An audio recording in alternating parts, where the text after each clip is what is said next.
Perkenalkan, nama saya Tina Trianingsi dari kelas Manajemen 1A. Saya akan meresum kembali mengenai materi-materi yang sudah disampaikan untuk memenuhi ujian tengah semester saya. Materi 1 mengenai citra diri, jadi kayak kita mengenai kepribadian kita seperti apa. Nah, nyambung juga sama konsep diri ya. Jadi konsep diri itu gambaran yang ada pada diri individu yang berisi tentang bagaimana si individu melihat dirinya sendiri dan sendiri sebagai pribadi yang disebut dengan pengetahuan diri. Bagaimana juga individu merasa atas dirinya yang merupakan penilaian atas dirinya sendiri, serta bagaimana si individu menginginkan dirinya sendiri sebagai manusia yang diharapkan. Konsep diri tidak hanya mempengaruhi individu dalam karakter, tetapi juga tingkat kepuasan yang diperoleh dalam hidupnya. Setiap individu pasti memiliki konsep diri dan dapat berkembang menjadi konsep diri positif maupun negatif. Namun demikian, kita pada umumnya tidak tahu apakah jadi kayak konsep diri yang dimiliki kita itu negatif atau positif. Individu yang memiliki konsep diri positif akan memiliki dorongan untuk mengenal dan memahami dirinya sendiri. Dalam hal ini, individu dapat menerima dirinya secara apa adanya dan akan mampu mengintrospeksi diri atau lebih mengenal dirinya melalui kelebihan dan kelemahan yang dimiliki. Sedangkan individu yang memiliki konsep diri negatif, ia tidak memiliki kestabilan perasaan dan keutuhan diri, juga tidak mampu mengenal diri sendiri baik kelebihan maupun kelemahan, serta potensi yang dimiliki. Individu yang memiliki konsep diri negatif adalah individu yang pesimis, jadi belum apa-apa, kayak udah pesimis aja, belum dijalanin tapi udah pesimis. Nah, jadi merasa dirinya tidak dihargai dan tidak tahan dengan kritikan yang diberikan kepadanya. Terus konsep diri juga ya mengenai juga kayak gitu juga terdapat 3 komponen utama, yaitu komponen perseptual, yaitu image seseorang mengenai penampilan fisiknya dan kesan yang ditampilkan pada orang lain. Komponen ini sering disebut physical self concept. Kedua, komponen konseptual, yaitu konsepsi seseorang mengenai karakteristik khusus yang dimiliki, baik kemampuan dan ketidakmampuannya, latar belakang serta masa depannya. Komponen ini sering disebut psychological self concept, yang tersusun dari beberapa kualitas penyesuaian diri, seperti pendirian yang teguh dan kebalikannya dan dari sifat-sifat tersebut. Ketiga, komponen sikap, yaitu perasaan seseorang tentang diri sendiri, sikap terhadap statusnya sekarang dan prospeknya di masa depan, sikap terhadap harga diri dan pandangan diri yang dimilikinya. Materi selanjutnya, bagaimana sih orang lain melihat kita? Nah, dalam kehidupan sehari-hari juga nyambung ya sama sopan santun. Nah, sopan santun juga sangat penting. Nah, pentingnya sopan santun merupakan unsur penting dalam kehidupan bersosialisasi sehari-hari. Karena dengan menunjukkan sikap santunlah seseorang dapat dihargai dan disenangi dengan keberadaannya, seperti makhluk sosial dimanapun tempat ia berada. Nah, dalam kehidupan bersosialisasi antar sesama manusia, sudah tentu kita memiliki norma-norma atau etika-etika dalam melakukan hubungan dengan orang lain. Dalam hal ini, sopan santun dapat memberikan banyak manfaat atau pengaruh yang baik terhadap diri sendiri maupun orang lain. Jadi sopan santun juga harus diterapkan dimanapun sesuai dengan tuntutan lingkungan tempat kita berada. Contohnya seperti dalam lingkungan rumah, baik di dalam maupun di luar lingkungan rumah, maka sopan santun yang harus diwujudkan antara lain menghormati orang tua, seperti tingkah laku yang baik, berbicara dengan lemah lembut, berkata jujur, tidak melakukan perbuatan yang dapat menyakiti perasaannya, seperti suka berbohong dan tidak mendengar nasihatnya. menyayangi adik kakak, saudara, dan seluruh keluarga dengan cara bertutur kata yang baik, tidak berkata kasar dan menjaga hubungan yang harmonis dengan seluruh anggota keluarga, menghormati para tetangga yang berada di sekitar rumah dengan sering bertegur sapa ketika saling bertemu, dan saling tolong-menolong di saat sedang ada yang membutuhkan. Nah, setelah itu sopan santun juga nggak hanya di rumah ya, tapi ini udah jadi makanan sehari-hari kita. Kayak selanjutnya di lingkungan sekolah atau kampus.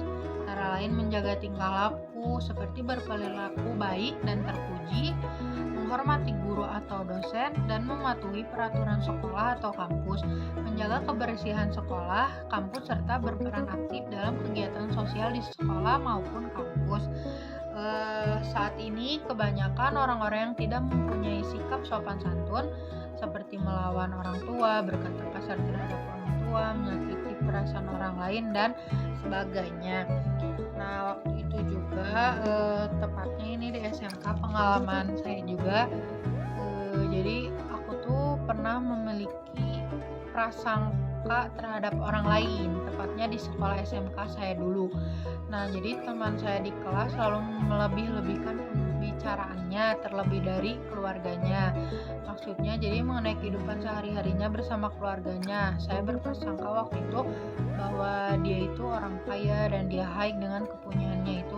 Wah, dan ternyata prasangka yang saya itu tidak benar, karena sebenarnya dia itu selalu berbohong setiap bercerita maupun berbicara. Nyatanya kehidupan dia nggak sama dengan apa yang dia katakan selama ini. Terus selanjutnya pengalaman aku gitu menunjukkan pernah dinilai secara salah orang lain. Jadi aku teh pernah salah gitu, prasangkanya teh sama orang lain, diprasangkain salah. Kayak aku tuh pernah dinilai secara salah oleh tetangga saya. Tetangga saya pernah mengusipkan saya, katanya, itu si Tina tiap hari belanja ke Shopee sampai paket ada terus ke rumahnya. Pasti kasihan orang tuanya ngasih jajan karena terlalu royal. Padahal ya sebetulnya kalau saya belanja itu saya pakai uang orang tua ya, tapi hasil saya sendiri bisnis online. Tadi lupa pas materi 1, saya juga sempat berdiskusi bersama adik saya bahwa menurutnya kepribadian saya tuh dari cara berkomunikasi, karakter, kelebihan dan kekurangannya tuh, katanya karakter saya tuh galak, keras kepala, susah diatur, tapi cara berkomunikasi saya alhamdulillah sangat sopan kepada siapapun. Kelebihannya katanya pekerja keras, rajin, apapun yang mau selalu berusaha sendiri. Mungkin katanya kekurangannya sering melawan orang tua, pemalas, susah kalau disuruh. Nah, terus saya juga bertanya, apa sih yang harus dirubah dari diri saya? Terus adik saya bilang, usahakan untuk tidak sering marah-marah dalam kondisi apapun, hilangkan sifat keras kepalanya.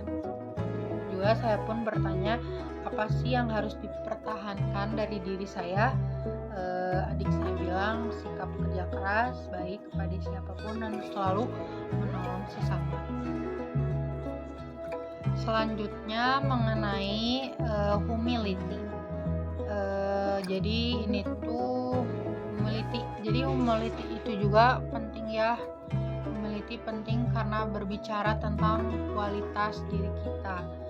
Waktu itu saya sudah sempat merangkum bahwa humility, quality of being humble, dictionary definition accentuate humility as low self-regard and sense of unworthiness.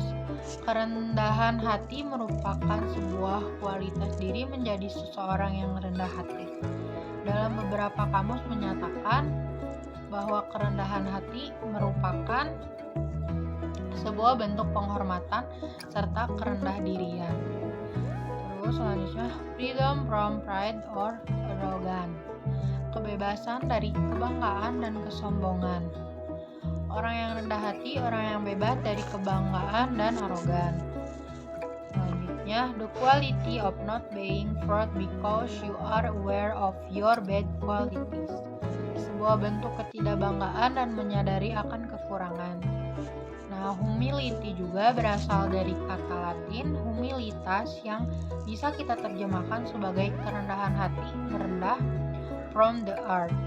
Artinya bagaimana kita tidak meninggikan diri, tapi bagaimana kita tetap rendah hati dan ingat kita berasal dari bumi. Kesombongan atau kerendahan hati bukan dalam perbuatan saja, biasa dari mindset kita. 1. Mengembangkan mindset rendah hati. Nah, ke-1, jangan berpikir kita yang terbaik untuk melakukan segala hal. 2. Menjadi pribadi yang optimis. 3. Terimalah bahwa Anda bukanlah orang yang terbaik dan terunggul di dalam segala sesuatu. Kerendahan hati bukanlah kepura-puraan. 5. Kenali kelemahan Anda. 6. Hindari menyombongkan diri sendiri. Bagaimana sih kita mensyukuri? Kunci mindset rendah hati, bersyukur dengan apa yang kita miliki, bersyukur untuk yang belum kita miliki, bersyukur dalam hal apapun. Living a life filled with humility. Bagaimana kita hidup bermasyarakat dalam sikap yang rendah hati? 1. Menjadi sukarelawan. 2. Jangan membandingkan diri kita dengan orang lain. 3. Miliki sikap yang mau diajar. 4. Melakukan kebaikan tanpa ingin diketahui orang lain. 5.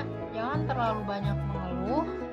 6. Ambillah waktu lebih banyak untuk bersentuhan dengan alam. 7. Luangkan waktu untuk bermain di sekitar anak-anak lebih sering. Terus, a great man is always willing to be a little. Seseorang yang hebat selalu mau menjadi kecil. Ralph Waldo Emerson berkata, biasanya orang selalu ingin menjadi nomor 1, menduduki tempat terhormat, ingin disambut kedatangan dengan meriah, ingin selalu menjadi pusat perhatian, tetapi a great man menyatakan orang-orang yang keinginannya selalu menjadi kecil artinya dia tidak ingin selalu menjadi pusat perhatian, tidak ingin populer, tapi dia memiliki kebesaran hati. Praktekkan. Nah, kuncinya praktekkan dalam hidup kita secara sederhana. Ketika sesuatu saat kita merasa hebat, kita harus ingat kembali bahwa kita juga punya kelemahan. Selanjutnya mengenai 7 habit of highly effective people. Kita mengambil hikmah dari buku ini. Nah, kebiasaan adalah perilaku yang dilakukan secara berulang-ulang tanpa melalui proses berpikir, karena perilaku tersebut adalah respon terhadap sesuatu yang umumnya adalah perbuatan sehari-hari. Setiap manusia memiliki kebiasaannya masing-masing. Kebiasaan itu bisa terpetakan dalam 2 hal, yakni kebiasaan baik dan kebiasaan buruk. Stephen R. Covey dalam bukunya 7 Habits of Highly Effective People memaparkan kepada pembacanya ada 7 kebiasaan manusia yang bisa dipraktekkan agar hidup bisa lebih produktif dan efektif, yang secara garis besar terbagi menjadi 3 golongan, yakni kebiasaan yang berhubungan dengan diri sendiri, kebiasaan yang berhubungan dengan orang lain, serta kebiasaan untuk mengembangkan keahlian diri. Self mastery. 1. Proactive. Be proactive principles of personal choice. Ketika kita menginginkan kesuksesan dalam karir, maka kita dituntut untuk proaktif, menentukan apa yang ingin dicapai, kemudian menyusun cara apa saja yang bisa dilakukan agar tujuan tersebut dapat tercapai. Keinginan, cita-cita ataupun tujuan yang ingin dicapai harus dibarengi dengan usaha. Tidak hanya diam duduk manis menunggu datangnya kesuksesan, harus ada upaya-upaya proaktif yang dilakukan agar sampai pada tujuan. Orang yang proaktif biasanya sangat mengenali yang namanya rasa tanggung jawab. Mereka tidak menyalahkan keadaan, kondisi, atau pengkondisian untuk perilaku mereka. Perilaku mereka adalah produk dari pilihan sadar mereka. berdasarkan nilai dan bukan produk dari kondisi mereka. You create your own destiny. You design your own history. 2. Menentukan tujuan yang ingin dituju. Dengan menentukan tujuan yang ingin dituju, kita akan memilah-milah langkah yang akan ditempuh. Apakah langkah tersebut akan membantu kita mencapai tujuan atau tidak? Jika tidak, sebaiknya tinggalkan dan cari langkah atau perbuatan yang lebih efektif untuk mencapai tujuan. Intinya, dengan menentukan tujuan di awal itu akan meminimalisasi langkah yang tidak perlu untuk mencapai tujuan. 3. Jadi dahulukan yang menjadi prioritas. Kayak buatlah daftar pekerjaan yang penting untuk dilakukan setiap minggunya. Dan lakukan juga review harian pada daftar tersebut. Selalu utamakan hal-hal yang paling penting untuk dilakukan. Stephen Covey menyebutkan batu-batu besar. Bayangkan sebuah ember di mana ember adalah tempat kita menempatkan kegiatan, sedangkan batu diasumsikan sebagai sebuah kegiatan. Ada batu-batu besar dan ada batu-batu kecil, atau kita menyebutnya kerikil. Untuk memenuhi ember dengan batu-batu tersebut, kita akan mengutamakan batu-batu besar untuk dimasukkan ke dalam ember terlebih dahulu. Kemudian mengisi ruang-ruang kosong dengan kerikil. Apabila kita memasukkan kerikil terlebih dahulu, maka batu-batu besar tersebut kemungkinan tidak bisa masuk ke dalam ember. Mungkin saja bisa, tapi tidak bisa semua. Dari perumpamaan tersebut di atas menggambarkan bahwa kita harus mementingkan yang menjadi prioritas terlebih dahulu. Prioritas adalah yang memiliki dampak besar terhadap tujuan kita, yang menjadi target terdekat dan bisa jadi berpengaruh bagi orang banyak. Lalu 4. Berpikir menang-menang. Pola pikir menang-menang adalah pola pikir yang memperhatikan semua pihak. Tidak hanya berpikir terhadap satu sisi ego aja, tapi memenangkan banyak ego. Kerangka pikiran menang-menang juga adalah kerangka pikiran dan hati yang terus-menerus mencari keuntungan bersama dalam semua interaksi manusia. Hal ini juga menunjukkan dengan solusi menang atau menang. Semua pihak merasa senang dengan keputusannya dan merasa terikat dengan rencana tindakannya. Menang atau menang melihat kehidupan sebagai arena yang kooperatif, bukan kompetitif. 5. Berusaha mengerti terlebih dahulu, baru dimengerti. Kebiasaan buruk kita adalah menginginkan untuk dimengerti oleh orang lain. Membaca autobiografi kita kepada lawan bicara, berusaha mengerti terlebih dahulu, merupakan perubahan paradigma yang sangat mendalam. Kebiasaan ini juga berusaha mengerti terlebih dahulu juga berlaku di lingkungan kerja dengan rekan-rekan kerja. Sebelum kita melontarkan ide ke dalam forum, ada baiknya jika kita memahami ide-ide dan kepentingan rekan kita yang lain. Jika kita terlatih dengan kebiasaan ini, kita juga akan merasa semua yang orang akan dengan senang hati mendengarkan dan menerima kita. Jadi itulah aturan emasnya. 6. Sinergi. The sum is greater than the part. Jadi dia juga mengatakan untuk memiliki kebiasaan membangun sinergi didasarkan pada pemahaman bahwa sangat penting untuk bekerja bersama tim dari berbagai latar belakang secara harmonis. Latar belakang berbeda akan memberikan ide-ide yang lebih beragam yang akan membuka jalan bagi solusi yang lebih kreatif dan menguntungkan. Begitu juga pada nilai-nilai Kementerian Keuangan dicantumkan nilai sinergi. Dalam sebuah institusi, terlebih lagi dalam lingkup kementerian, nilai sinergi wajib ditumbuh kembangkan pada setiap individu pegawainya, sehingga tujuan dan cita-cita sebuah instansi bisa tercapai. 7. Asahlah gergaji. Kebiasaan ini akan membantu meningkatkan kemampuan dan pengetahuan kita. Stephen juga menggambarkan kebiasaan ini dengan ilustrasi seseorang yang sedang menggergaji sebatang pohon besar. Berjam-jam ia menggergaji tanpa adanya kemajuan yang berarti, tapi ia terus saja menggergaji tanpa berhenti, tanpa hasil, dan tanpa menyadari bahwa gergajinya telah tumpul. Jika saja ia mengambil waktu untuk mengasah gergajinya, tentunya ia akan lebih mudah dan cepat menebang pohon yang sedang ia gergaji. Mengasah gergaji adalah tentang liburan, melakukan hal-hal yang menyenangkan, mengerjakan hobi, dan semua hal yang membantu kita mendapatkan kesegaran dan semangat baru dalam melakukan pekerjaan rutin kita. Nah, kebiasaan-kebiasaan yang diajarkan oleh buku itu juga, buku tersebut sangat relevan untuk diterapkan dalam kehidupan dan keseharian dan akan membantu kamu mensukseskan karir. Begitupun saya. Kebiasaan-kebiasaan baik akan membentuk karakter yang baik, tentunya akan menarik hasil yang baik, seperti yang disampaikan oleh kata-kata bijak ini. Taburkan pemikiran, maka Anda akan menuai perbuatan. Taburkan perbuatan, maka Anda akan menuai kebiasaan. Taburkan kebiasaan, maka Anda akan menuai karakter. Taburkan karakter, maka Anda akan menuai takdir. Materi selanjutnya mengenai proaktif.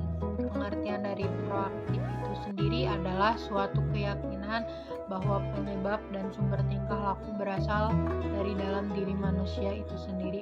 Koswara 1986. Kemudian menurut Stephen R. Covey 1997, sikap untuk bertanggung jawab atas hidup diri kita sendiri, hidup yang kita jalani berasal dari berbagai macam bentuk keputusan yang kita buat, dan kita sebagai manusia juga punya tanggung jawab dan berbagai inisiatif untuk membuat segalanya terjadi.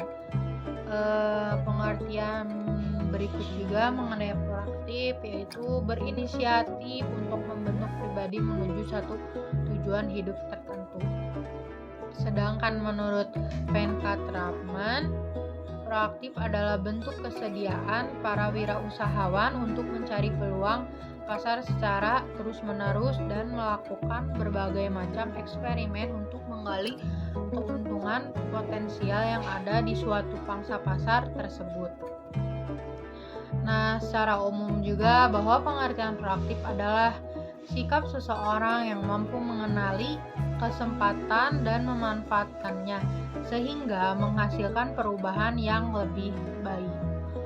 Orang dengan sikap proaktif tidak sekedar bereaksi terhadap berbagai keadaan, tapi juga memiliki inisiatif untuk melakukan aksi terhadap perubahan. Contohnya sikap yang ditunjukkan oleh para aktivis lingkungan hidup untuk membersihkan sampah di sungai. Jadi ini juga sikap proaktif untuk menjaga lingkungan agar sampah tidak menumpuk di sungai yang dapat menyebabkan banjir. Nah, sikap proaktif seseorang juga bisa kita lihat tuh dari perilakunya. Yang pertama, orang proaktif memiliki rasa tanggung jawab. Jadi mereka tuh tidak mudah menyalahkan orang lain atas suatu kejadian, tetapi lebih memilih bertanggung jawab dan mencari solusi atas permasalahannya. Kedua, orang proaktif lebih fokus bekerja dan berusaha agar dapat melakukan perubahan dalam ruang lingkup yang lebih luas sehingga dampak perubahan itu juga lebih besar. Nah, ketiga, orang proaktif juga melakukan perubahan dimulai dari dirinya sendiri. Dengan melakukan introspeksi diri, apakah yang dia lakukan sudah benar atau tidak, baru kemudian memperluas perubahan kepada orang-orang di sekitarnya. Keempat, orang proaktif memiliki prinsip yang ia anggap benar. Prinsip itulah yang ia terjemahkan ke dalam bentuk nilai-nilai yang akan mengarahkan sikap dan perilakunya, sehingga setiap sikap dan perilakunya selalu berpegang pada prinsip yang ia anut.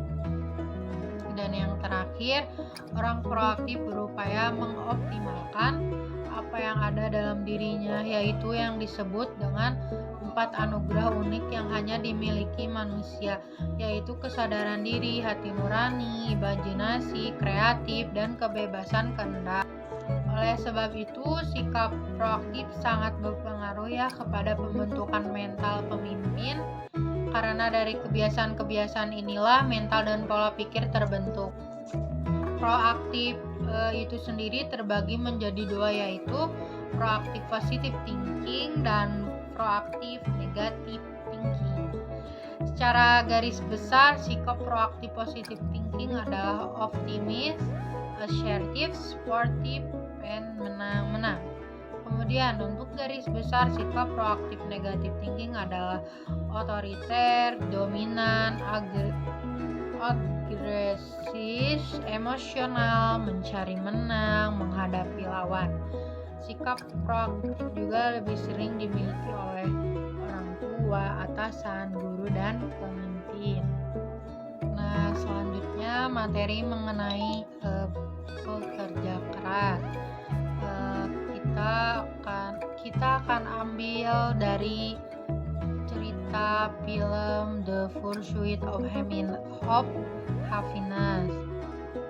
Nah, jadi film ini tuh udah cukup lama ya. Film ini juga dirilis tahun 2006. Jadi nggak ada salahnya juga kita nonton kembali film ini, karena memang banyak pelajarannya gitu yang kita dapat. Nah, film ini juga menjadi salah satu rekomendasi aktivitas saat social distancing seperti sekarang ini. Banyak hal yang dapat memotivasi kita setelah menonton film ini. Film The Pursuit of Happiness itu adalah film biografi drama yang terinspirasi dari kisah nyata, dan naskah film ini ditulis berdasarkan buku karya Chris Gardner yang berjudul The Pursuit of Happiness, disutradarai oleh Gabriele Muccino dan diproduseri oleh Steve Peace, James Lasseter, Todd Black, Jason Blumenthal, dan Will Smith. Dia juga tokoh utama pada film ini. Dibintangi oleh Will Smith, Jaden Smith, Tandy Newton. Yang pasti kalian akan menemukan banyak pembelajaran kehidupan pada film ini. Film ini tuh bercerita mengenai sebuah keluarga kecil yang sederhana. Chris Gardner, Will Smith, dan Linda Tandy Newton merupakan sepasang suami istri yang mempunyai anak bernama Christopher Jaden Smith yang tinggal di sebuah kontrakan kecil sederhana. Keluarga ini menghabiskan tabungannya untuk membeli sebuah mesin yang dianggapnya sangat revolusioner, yaitu mesin pemindai kepadatan tulang. Mereka hidup dengan mengandalkan penjualan dari mesin tersebut. Tetapi waktu itu keadaan tidak seperti yang mereka impikan.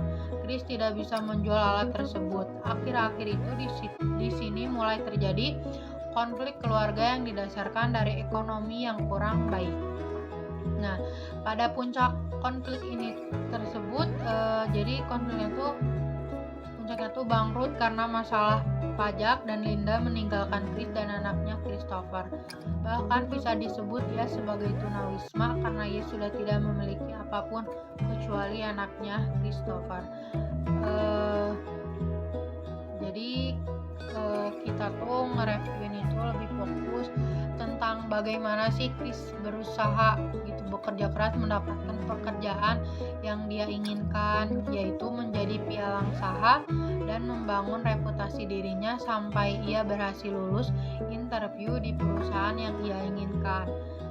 Nah, ini mengenai sudut ini ya. Jadi si Chris di sini juga mengajarkan kita mencari sebuah kebahagiaan walaupun bentuknya itu kecil, terus berlari untuk mencapai kebahagiaan atas apa yang ia impikan. Menurut Chris, dalam keadaan yang terpuruk masih ada suatu kebahagiaan yang bisa ia kejar. Dia juga sangat harmonis terhadap anaknya, karena keharmonisan itu diri kita sendiri yang membuatnya, kata Chris. Dalam membangun reputasi diri, hal yang Chris lakukan adalah tidak memberitahu masalah hidupnya yang ia alami kepada orang lain, tetap terlihat baik-baik saja dan berusaha mencari solusinya sendiri. Kristo merupakan orang yang gigih, cerdas, dan mempunyai kemauan untuk belajar yang tinggi. Hal ini terlihat saat ia melakukan pendidikan selama 6 bulan tanpa digaji untuk mencapai impiannya menjadi pialang saham. Selama waktu itu, ia akhirnya mengatur waktu antara mengurus anaknya, menjual barang dagangan yang berguna untuk hidup selama 6 bulan, dan belajar di perusahaan yang menawarkan pendidikan calon pialang saham, serta mencari pelanggan untuk perusahaan tersebut. Ia juga dituntut menyelesaikan tugasnya dengan cepat supaya dapat tinggal di panti tunawisma yang ia dapatkan secara siapa yang duluan ia bisa tinggal di tempat itu. Dalam hal ini, Chris dituntut menjadi orang yang super disiplin. Aku juga ngerasa terpukau dengan perjuangan si Chris melakukan semua upaya itu untuk mengatasi semua hal yang ia lakukan untuk memperbaiki kualitas hidup itu. Menjadi orang yang humble, selalu bertanya, merupakan pelajaran selanjutnya yang aku dapatkan. Juga bagaimana sih ia dapat mencari relasi sebanyak-banyaknya, selalu mengucapkan terima kasih atas sesuatu yang ia dapatkan walaupun itu tuh hal kecil. Jadi dia juga nggak sungkan gitu untuk meminta maaf ketika ia merasa bersalah terhadap siapapun untuk memperbaiki reputasi dirinya. Banyak belajar juga dan sebisa mungkin menyelesaikan sesuatu itu dengan sempurna dan terbaik, tidak memikirkan pandangan orang yang menilainya secara negatif, tapi berusaha bagaimana sih pandangan orang terhadap kita itu dapat positif gitu, jadi bisa terlihat sama orang lain itu positif. Dia juga merupakan orang yang optimis, jadi nggak mudah pesimis ya, dia selalu optimis apapun suatu hal bahwa ia akan bisa menjalaninya, jadi sebisa mungkin harus bisa ya. Dengan menjunjung tinggi kejujuran, integritas, dan kerja sama tim. Ketika dia tidak tahu jawaban atas suatu pertanyaan, ia menjawabnya tidak tahu, meskipun pada awalnya ia direndahkan dan tidak dihargai. Menurut aku juga itu tuh proses ia menuju kebahagiaan dan kesuksesannya. Nah, setelah semua kerja kerasnya selama 6 bulan, akhirnya si Chris terpilih bekerja dan memulai karirnya di Dan Witter. Kemudian ia berhasil mendirikan perusahaan jasa layanan keuangannya sendiri yang ia beri nama Gardner Ridge, dan menjadi multimiliarder yang dermawan, membantu panti tunawisma, dan mengingat ia pernah mengalami hal tersebut. Nah, menarik juga ya ceritanya. Nah, setelah menonton film itu banyak ya pelajaran yang harus kita ambil, bahwa bekerja keras tuh nggak bisa instan ya, jadi ada prosesnya. Jangan mudah menyerah, tetap optimis, kita tuh pasti bisa. Jangan kayak gini ya, jangan apa-apa teh baru sedikit udah ngeluh. Nah, itu sikap yang nggak boleh kita lakuin gitu. Kita tuh harus tetap optimis, apapun yang kita lakukan itu pasti bisa. Contohnya Chris aja udah mah dia ditinggalkan oleh istrinya, dia juga iyalah, jadi dia semacam tunawisma gitu juga. Nah, pelajaran hidup yang bisa kita ambil dari film ini tuh bahwa dari perjuangan Chris dalam berjuang menjalani hidupnya, kita bisa ambil pelajaran ya, bahwa anything is possible, atau segala sesuatu itu mungkin jika ditanya seberapa besar peluang bagi seseorang yang bangkrut, lalu tidak punya rumah, tidur di sembarang tempat, dengan anak satu, dapat menjadi seorang pengusaha pialang saham yang sukses dan menjadi multimiliarder. Nah, mungkin kita akan menjawab no atau tidak ada, tapi seorang Chris dapat membuktikan bahwa segala sesuatu itu dapat terjadi asal kita memiliki tekad yang kuat dan mental sukses yang membajak. Jadi intinya tetap bekerja keras, harus punya tekad yang kuat, jangan mudah pesimis, dan mental juga dipertaruhkan ya. Jadi mental kita tuh harus kayak baja. Semoga semoga kayak gitu ya, amin.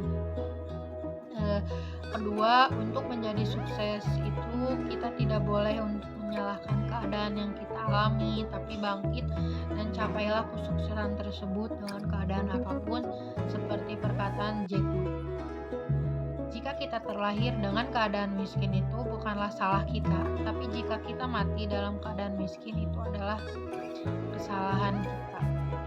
Jadi kita tuh jangan menyalahkan keadaan.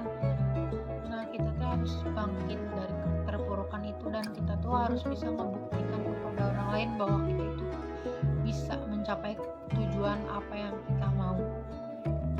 Nah, ketiga, dalam mengambil keputusan ada kalanya keputusan yang kita ambil adalah sebuah kesalahan. Itu adalah sebuah hal yang wajar, tapi mental orang yang sukses adalah mereka yang berani mengambil keputusan. Kita harus berani, teman-teman, untuk mengambil keputusan. Bahwa itu tuh mental orang sukses. Dan jangan pernah dengarkan apapun kejelekan yang dikatakan oleh orang lain. 4. Pelajaran untuk kita bakal calon entrepreneur. Ini sama ya kayak cita-cita menjadi seorang wirausahawan, biasa disebut entrepreneur. Nah, kita juga wajib memiliki semangat pantang menyerah yang dapat kita contoh dari sosok si Chris ini, teman-teman. Bahwasannya bagaimana kita berbisnis sesuai passion dan skill yang kita miliki. Chris itu seorang yang rajin, pintar, dan memiliki semangat kerja tinggi. Bukannya tidak cocok jadi sales, namun kepintaran dan keuletannya dapat dioptimalkan di tempat lain. Di sini Chris mengoptimalkan skill yang dia miliki. Dia bisa menjadi pialang saham, seperti sebuah cerita yang pernah aku baca juga, bahwa sebidang tanah kering jika tidak bisa ditanami sayuran, cobalah tanami dengan umbi-umbian. Jika tidak bisa juga, coba tanami dengan kacang-kacangan. Jika tidak bisa juga, coba tanami dengan gandum hitam, pasti tanaman itu akan tumbuh. Begitupun bakat manusia, jika bukan pada bidangnya, coba pada bidang lainnya. Jadi kita tuh bekerja juga harus menyesuaikan dengan skill kita ya, bukannya tidak mau dengan skill yang lain, cuma jadi biar kita tuh optimal aja gitu dalam mengerjakan sesuatu teh, apalagi sesuai dengan skill kita ya, pasti kita juga bakal optimal gitu dalam melakukannya teh. Jadi sebisa mungkin harus optimal. Nah, dan coba lagi-lagi, jadi coba lagi dan lagi, pasti bakatnya juga akan menemukan kesuksesan. Jadi jangan berpikiran bahwa apa sih skill kita tuh cuma segini, tapi belajar lagi, terus belajar sampai tujuan kita tuh kecapai. Jadi kita tuh harus punya prinsip ini ya, jangan mudah menyerah. Pokoknya wajib banget film ini ditonton, banyak pelajaran yang kita dapat. 6. Terakhir ya, namun terpenting adalah bagaimana sih seorang entrepreneur wajib menunaikan hak-hak orang lain atas harta yang dimilikinya, karena di dalam harta kita terdapat hak milik orang lain. Tunaikanlah kewajiban berupa zakat, lalu berindah dengan infak dan sedekah. Niscaya harta yang kita miliki bukan hanya banyak secara kuantitas, namun berkah secara kualitas. Nah, jadi kan apapun yang kita miliki juga ya, ada dari doa orang tua, doa teman sekitar, sahabat. Nah, di dalam pasti rezeki kita juga ada rezeki orang lain. Jadi ya kayak barusan gitu, kita juga wajib ya, misalnya kita tepat membayar zakat, bisa menyalurkan kepada para fakir miskin, lalu bisa juga kayak kita tuh ya gitu kepada yang udah nggak punya orang tua, apalagi sekarang ya di zaman COVID gitu ya, banyak orang-orang yang bangkrut ataupun yang kehilangan pekerjaannya, anak-anak pun terlantar. Nah, dari keterpurukan itu tuh lagi banyaknya yang di PHK. Jadi kita juga harus bangkit gitu. Kita bisa melakukan segala hal tanpa harus bekerja di tempat itu. Apakah kita bisa berdagang ataupun yang lainnya. Berpikirnya kayak gini ya, misalkan kalau yang udah berkeluarga gitu, masa sih kita udah kehilangan kerjaan sedangkan di rumah kita punya anak, istri, kita juga harus berpikir ke situ. Nggak mungkin ya anak sama istri itu nggak kita biayai, tapi ya begitu. Ini berbicara mengenai laki-laki gitu. Jadi pada intinya kita harus berjuang kembali, jangan mudah menyerah. Pokoknya harus berjuang lah intinya, jangan kita tuh udah terpuruk gitu ya, masa kita tuh harus terpuruk terus. Ayolah kita berpikir kayak aku gitu. Aku tuh kalau lagi terpuruk aku kayak sering sendiri ngedengerin musik sambil mikir gitu, apa sih yang harus aku kerjain teh. Kayak aku tuh di zaman covid ini ya, aku tuh sangat memanfaatkan gitu berbisnis online teh, kayak berbisnis makanan juga ya, yang sekarang tuh lagi ngetren kalau waktu itu ya, sekitar tahun kemarin aku tuh kayak dagang cireng, cipak semuanya punya aku dagangin. Dari situlah aku bisa dapet uang. Nah, karena dagang kayak gini juga ya nggak mungkin keuntungan tuh kadang ada turunnya, kadang ada naiknya, tapi dari itu tuh kita bisa ambil pelajaran gitu, jangan mudah menyerah. Kalau berdagang kayak gitu kan ada saatnya kita sepi pelanggan, lagi ada banyak pelanggan, kita harus tetap syukuri. Kita harus buat inovasi yang baru, bahwa kegagalan sebelumnya harus kita ganti. Kita juga harus mau ya dikritik sama orang, mau itu kritik yang bisa kita terima atau tidak terima ya, intinya kita harus terima. Kayak waktu itu dari segi makan, oke, ini kurang pedas bla bla, nah kita juga harus bisa bikin para pelanggan itu nyaman. Jadi untuk skill aku itu berdagang di dunia kuliner ya, karena aku tuh suka banget sama kulineran.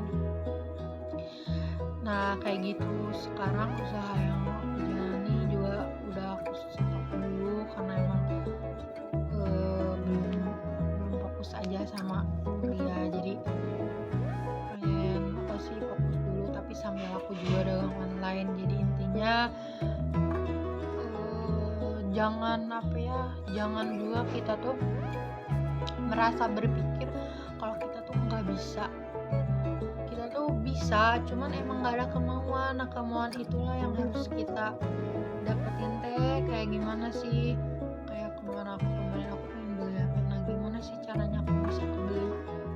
Ya, intinya menabung dan terus menabung, dan jangan lupa kalau kita punya uang juga jangan lupa itu tuh bersedekah, mau itu kecil ataupun tidak, yang penting kita sedekah. Kita tuh harus ingat ya, betul tadi dikatakan pas di humility, kita itu harus tahu bahwa kita tuh hidup di bumi ya. Jangan, kalau kata orang tua dulu, jangan selalu melihat ke atas tapi lihatlah ke bawah. Karena buat apa sih kita punya sikap yang sombong segala macam, kayak kita punya ini, kita sombong, aku beli ini, kita tuh nggak pernah sadar gitu dalam bilang kayak gitu tuh, bahwa kita tuh nggak lihat orang tersebut teh, apalagi kalau orang tersebut teh pengen apa yang kita. Jadi intinya bagaimana sih kita harus selalu dapat rendah hati ya. Jadi kita juga nggak boleh sombong, kita harus tahu ya, pokoknya jangan sombong. Itu yang aku dapat, tidak boleh sombong, karena buat apa juga sombong, dan apa sih yang harus kita sombongin teh.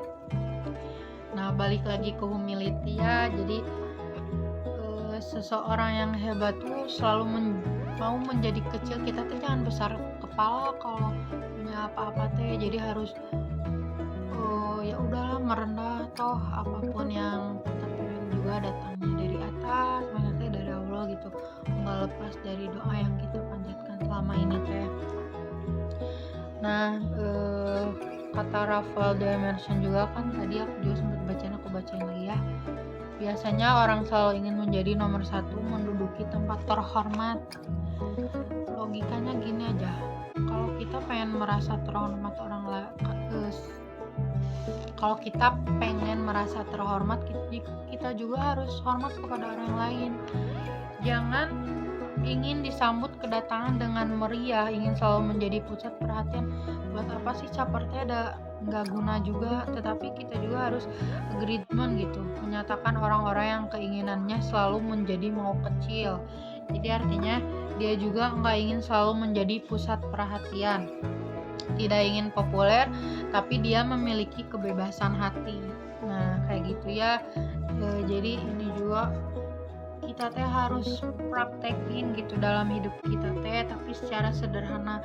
Ketika suatu saat kita merasa hebat, kita harus ingat kembali bahwa kita juga punya kelemahan. Nah gimana kalau misalkan kita teh ngerasa hebat gitu, tapi kan orang lain tuh ngelihat kita tuh dari kelemahan, jadi buat apa kayak gitu juga. Jadi intinya jangan pernah punya kepala besar kalau kata orang tua. Harus ya emang kayak gitu, jangan punya sikap sombong, mau ngerasa terhormat, ingin disambut dengan meriah, terus caper, gak ada gunanya juga. Atau gimana kalau orang lain ngelihat kita teh kayak dari kelemahannya, kan gak ada gunanya juga. Mungkin itu sekian yang bisa saya dapat dalam mendengarkan setiap materi-materi. Akhir kata saya ucapkan terima kasih. Maaf jika ada perkataan yang kurang mengenakan, dan semoga yang mendengarkan bisa mengambil hikmah dari apa yang saya sampaikan. Sekian, terima kasih. Selamat siang, selamat sore, selamat malam. Wassalamualaikum warahmatullahi wabarakatuh.